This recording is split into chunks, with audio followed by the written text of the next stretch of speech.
নমস্কার বন্ধুরা, স্বস্তিনী রান্নাঘরে সবাইকে অনেক অনেক স্বাগত। আজ বানালাম ভাজা মশলার আলু দিয়ে মেথি শাক। চলুন তাহলে শুরু করা যাক। আমি এখানে 250 গ্রামের মতন মেথি শাক নিয়েছি বড় মাপের একটি আলু।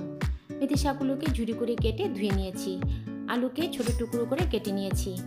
এখন তৈরি করে নেব ভাজা মশলা। দিয়ে দিলাম 4টে শুকনো লঙ্কা, হাফ চামচের মতন দিয়ে দিলাম জিরে, হাফ চামচের মতন দিয়ে দিলাম ধনিয়া, দিয়ে ভেজে নেব। খুব বেশিক্ষণ সময় ধরে ভাজবো না, 2 থেকে 3 মিনিটের মধ্যে ভেজে নামিয়ে ফেলবো। সবশেষে দিয়ে দেব হাফ চামচ সর্ষে, দিয়ে একটু নাড়াচাড়া করে নামিয়ে ফেলবো। ভাজা হয়ে গেছে, এবার নামিয়ে ফেলবো। এবার আমি হামাল দিস্তাতে একটু গুঁড়ো করে নেব। আপনারা চাইলে মিক্সিতেও গুঁড়ো করে নিতে পারেন, তবে একটা জিনিস লক্ষ্য রাখতে হবে, খুব মিহি করে গুঁড়ো করা যাবে না, একটু দানা দানা থাকতে হবে। গুঁড়ো প্রায় হয়েই গেছে, দেখুন গুঁড়োগুলো হয়ে গেছে। এবার কড়াইতে দিয়ে দিলাম তেল। এই তেলে আমি আলুগুলোকে ভেজে নেব।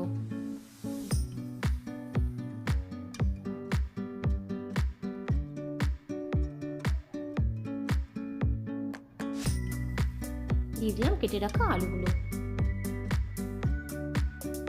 নুন আর হলুদ দিয়ে আলুগুলোকে ভেজে নেব।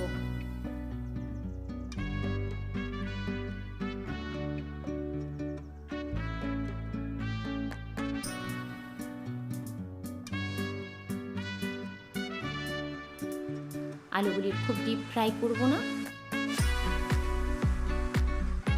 কিছুক্ষণের জন্য ঢাকা দিয়ে রাখলাম।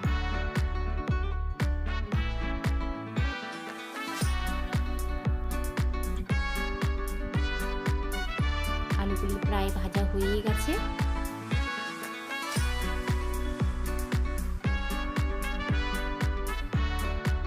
আলুগুলি এবার নামিয়ে ফেলবো।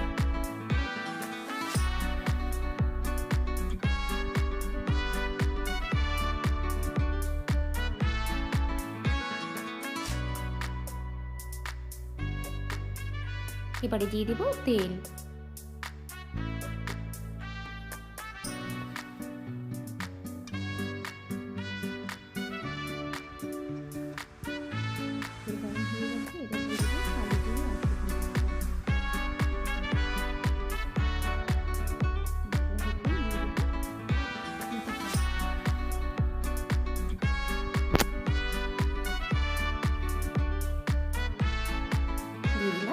স্বাদ মতো নুন,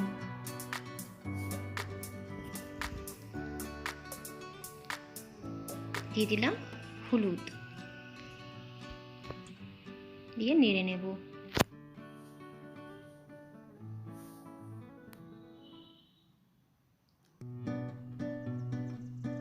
দিয়ে দিলাম কাঁচা লঙ্কা। মেথি শাক আমরা অনেকে খাই, আবার অনেকে খাই না। এই মেথি শাক আমাদের শরীরের জন্য খুবই উপকারী একটি শাক। এটা জানলে নিশ্চয়ই সবাই খাবেন।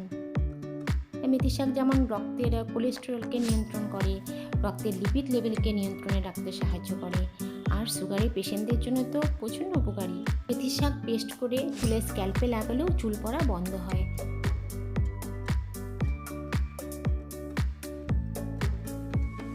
শাকটি সিদ্ধ হয়ে গেছে, এবারে দিয়ে দেব ভেজে রাখা আলুগুলো, দিয়ে আবারও নেড়ে নেব।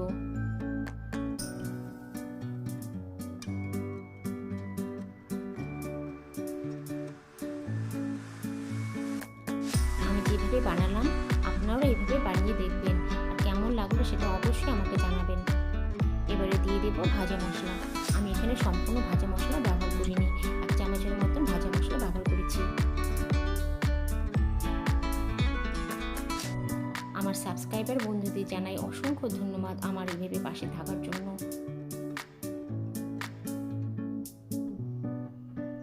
শাকটি হয়ে গেছে, এবারে দিয়ে দেব হাফ চামচের মতন ঘি, দিয়ে আবারও নেড়ে নেব। আমার রেসিপিটি যদি ভালো লেগে থাকে তো অবশ্যই লাইক, কমেন্ট এবং শেয়ার করবেন। আর যারা আমার চ্যানেলটি সাবস্ক্রাইব করেনি তারা অবশ্যই সাবস্ক্রাইব করে নেবেন। ভিডিওটি দেখার জন্য সবাইকে অসংখ্য ধন্যবাদ। সবাই খুব ভালো থাকবেন।